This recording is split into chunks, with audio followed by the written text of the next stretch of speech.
दोस्तों रिसेंटली आचार्य प्रशांत की ध्रुव राठी के साथ पॉडकास्ट आती है। इस पॉडकास्ट में बहुत सारी बातें वो लोग डिस्कस कर रहे थे। कुछ से मैं एग्री भी करता था और कुछ से नहीं, बट कुछ चीजें ऐसी होती है जो फैक्ट्स पे और शास्त्रों के ऊपर ही बात करनी चाहिए अगर आप धर्म की बात कर रहे हो तो।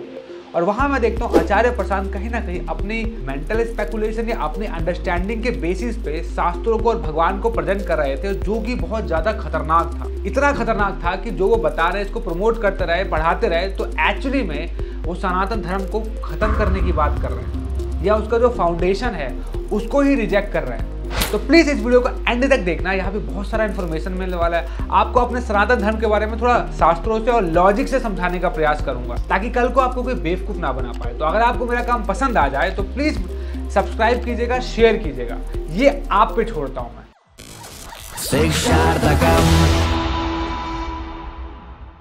तो इससे पहले आचार्य प्रशांत के ऊपर मैं कुछ बोलूं, मैं चाहूंगा कि आप उनका ये वाला स्टेटमेंट देखिए जो उन्होंने पॉडकास्ट में बोला। अगर मैंने अपने भगवान की रचना अपने हिसाब से कर ली है तो वो तो फिर मैं अपनी ही पूजा कर रहा हूँ ना। ये ऐसी सी बात है, मैं यहाँ पर एक पेंटिंग बना दूँ, मैं एक पेंटर चित्रकार, मैंने यहाँ पर अपने हिसाब से एक बना ली, वो बड़ी खूबसूरत बन गई और मैं उसके प्रेम में पड़ गया। तुमने उसके बारे में सोचना शुरू कर दिया और अपनी कल्पना को विस्तार दे करके कितनी कहानियाँ, ये वो ऐसा हुआ वैसा, और तुमने अगर उसको इंसान जैसा बना दिया तब तो ये तुमने क्या कर डाला। इनकी बात को अगर मैं आसान भाषा में आपको समझाने का प्रयास करूं तो प्लीज आप समझिएगा। जब भी आप सनातन धर्म के बारे में बात करते हैं तो क्या चीजें सबसे पहले आपके दिमाग में आती हैं? प्रभु राम, भगवान शंकर, श्री कृष्णा, माँ दुर्गा। हम अपने आप को कहते हैं कि हम राम के वंशज हैं, शिव हमारे आदि गुरु हैं। हम अपने आप को भगवान से ऐसे जोड़ते हैं। और आचार्य प्रशांत यहाँ पे ये कह रहे हैं कि ये जो प्रतिमाएं हम बनाते हैं, ये जो फोटो है जिनको हम पूजते हैं, नाम नहीं लिया पर उन्होंने ये बोला जिनको हम पूज रहे हैं वो एक्चुअली इमेजिनेशन है, वो हमारा ही क्रिएशन है, वो भगवान नहीं है। यानी हजारों साल से हम जो देखते आ रहे हैं, शिवलिंग, भगवान कृष्णा की सेम मूर्ति, अयोध्या, वृंदावन, ये सब कल्पना थे।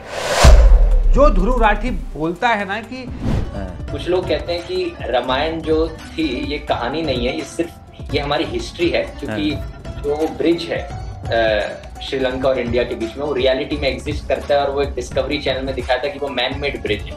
क्या ये वो लॉजिक नहीं हो गया कि स्पाइडरमैन में न्यूयॉर्क शहर दिखाते हैं, तो न्यूयॉर्क शहर तो असली में एग्जिस्ट करता है तो स्पाइडरमैन भी असली होगा, स्पाइडरमैन भी असली में एग्जिस्ट करता है, नहीं होता इसका। इनडायरेक्टली आचार्य प्रसाद ने ये वाली फिलॉसफी ध्रुव राठी की एक्सेप्ट कर ली कि देखो भारत भी है, लंका भी है। किसी ने लिख दी रामायण कि हाँ वहाँ पे एक रावण था, वहाँ पे एक राम था, और किसी ने बस दोनों की कहानी बना दी। वास्तविकता से इसका कोई ताल्लुक नहीं है। तुमने उसके बारे में सोचना शुरू कर दिया और अपनी कल्पना को विस्तार दे करके कितनी कहानियाँ, ये वो ऐसा हुआ वैसा। तो समझ नहीं आया कि फिर जो इस्लामिक लोग प्रोपेगेट करते हैं, ज़्यादा ही हिंदू ये सब बढ़ावा देते हैं, ये सब एग्जिस्ट नहीं करते। इनडायरेक्टली इन्होंने उनकी बातों को एक्सेप्ट कर लिया। जो so called intellectual Dhruv Rathee जो बोलते हैं वो भी एक्सेप्ट कर रहे हैं। और जो सनातन धर्म का फाउंडेशन है, हमारे देवास, देवी, भगवान, उनको रिजेक्ट कर दिया इन्होंने। तो बचा ही क्या? बचा ही क्या फिर? आचार्य प्रशांत बोलता है कि देखो भगवान तो निराकार है, निराकार ही है और कोई रूप नहीं है उसका। और जब मूर्ति पूजा की जाती है तो उसमें कभी नहीं कह दिया जाता कि मूर्ति सत्य है, क्योंकि इसमें तो देखिए कोई दो राय है नहीं कि सत्य तो निर्गुण ही होता है ना। आपको पता है श्रीमद् भागवतम पुराण में भगवान को रियलाइजेशन के 3 तरीके बताए गए। तो श्रीमद् भागवतम पुराण के फर्स्ट कैंटो में इसका आंसर देते हैं। वो कहते हैं कि ब्रह्मेति परमामेति भगवान इति शब्दयति। मतलब श्रीमद् भागवतम पुराण के इस श्लोका में बहुत खूबसूरती से इस कंफ्यूजन को दूर किया गया है। उसमें बता रहे हैं कि 3 प्रकार से भगवान को लोग रियलाइज करते हैं। कुछ व्यक्ति पढ़ के, स्टूडेंट्स वगैरह हम देखते हैं, ब्रह्म ज्योति की बात करते हैं कि जो भगवान है वो एक निराकार ज्योति है, वो एक अनएंडिंग लाइट है जिसके अंदर हम मर्ज हो जाएंगे। तो ये भी एक तरीका है। और ये तीनों एक ही हैं। ये श्लोक बता रहा है कि बात एक ही पदार्थ की हो रही है, पर रियलाइजेशन के अपने अपने तरीके हैं, लेवल ऑफ रियलाइजेशन है। फिर एक अक्सर आपने सुना होगा कि योगी तपस्या करते हैं और अपने हृदय के परमात्मा को ढूंढते हैं, उससे अपना रिलेशनशिप बनाते हैं, तो उसको परमात्मा कहते हैं कि तप के द्वारा अपने हृदय के परमात्मा को ढूंढना। वो भी एक भगवान का रियलाइजेशन है। और एक होता है भक्ति वाला, जिसमें भक्त डायरेक्ट भगवान से मिलके उनके चरणों की सेवा करता है, उनको अपनाता है, उनके धाम जाके इस तरीके से मुक्ति को प्राप्त करता है। तो 3 लेवल्स हैं या रियलाइजेशन है भगवान को प्राप्त करने के, समझने के, ब्रह्म ज्योति, परमात्मा और भगवान। श्रीमद् भागवतम पुराण के इस कोड, इस श्लोका को मैं और कंफर्म कर देता हूं भगवत गीता से, जहां पे अर्जुन भगवत गीता के 12वें चैप्टर के फर्स्ट वर्स में यही सवाल करते हैं भगवान कृष्णा से कि कौन सा परफेक्ट वे है आपको आपकी भक्ति के लिए, निराकार या साकार। चैप्टर 12 वर्स 1 अर्जुन खुद पूछ रहे हैं। तो यहाँ पे अर्जुन भी क्या कह रहे हैं, अर्जुन मान रहे हैं कि भगवान निराकार भी है, साकार भी है, और भगवान से ही खुद पूछ रहे हैं कि किस वे में आपकी भक्ति, डिवोशनल सर्विस ज़्यादा परफेक्टली की जा सकती है। तो यहाँ पे अर्जुन भी ये नहीं कह रहे कि नहीं नहीं नहीं बाकी सब तो फॉल्स है, सिर्फ निर्गुण को ही पूजो। वो दोनों रूप को एक्सेप्ट कर रहे हैं, और इसका आंसर कि कौन सा परफेक्ट है वो भगवान भगवत गीता के दूसरे और तीसरे श्लोका में देते हैं। अगर आपने ये भगवत गीता पढ़ी है, ये वाला चैप्टर, तो कमेंट करके बताना कि वो क्या है आंसर, और अगर आपने नहीं पढ़ी तो प्लीज़ उसको पढ़िए और फिर कमेंट बॉक्स में आके वापस बताइए कि आपका क्या रियलाइजेशन रहा। Back to the topic.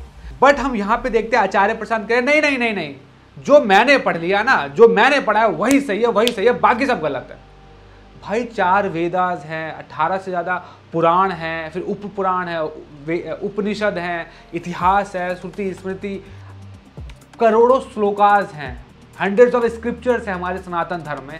आप कह रहे हो जो मैंने पढ़ा है ना केन उपनिषद, उसमें भगवान बता रहे हैं कि देखो ना कानों से समझा जा सकता है, मन से समझ नहीं सकते, आंखों से देखा नहीं जा सकता, वही सत्य है, वो समझ ही नहीं आ सकता, इसलिए बुद्धि मत लगाओ। मैं आपको बताता हूँ, इसका आंसर भी श्रीमद् भगवत गीता के 15वें चैप्टर के 15वें वर्ष में भगवान कृष्ण स्वयं देते हैं।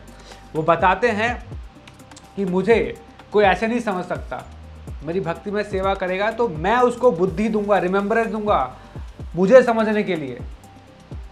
आप खुद की शक्ति से नहीं समझ सकते भगवान को, ये तो सत्य है, पर अगर भगवान से विनती करो कि आप ही बताएं मैं आपको कैसे समझूं, तो भगवान तो बुद्धि दे सकते हैं ना। या भगवान इतना शक्तिशाली है ही नहीं कि आपको वो समझा ही ना सके अपने आप को।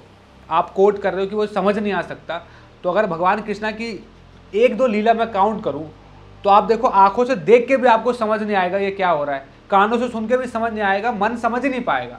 मैं बोलूँ कि छोटा सा है, 1.5 साल का कुछ महीनों का बच्चा है, जिसके मुंह के अंदर पूरा ब्रह्मांड है, ये संसार, वो पूरा यूनिवर्स एक छोटे से बच्चा अपने मुंह में लेके चलता है, उसका नाम कृष्णा है।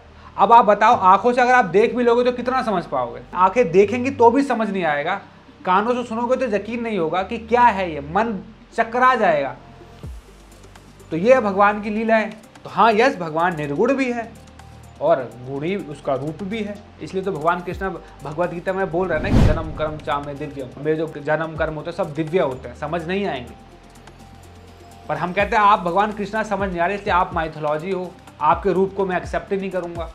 ये तो गलत बात है ना भाई। आगे जो है उसके बारे में अगर कुछ भी बोला तो फिर वो बेचारा आगे रह ही नहीं गया। वो तुमसे इस कदर आगे है कि तुमने उसके बारे में अगर विचार भी कर लिया तो ये बात अधार्मिक हो गई।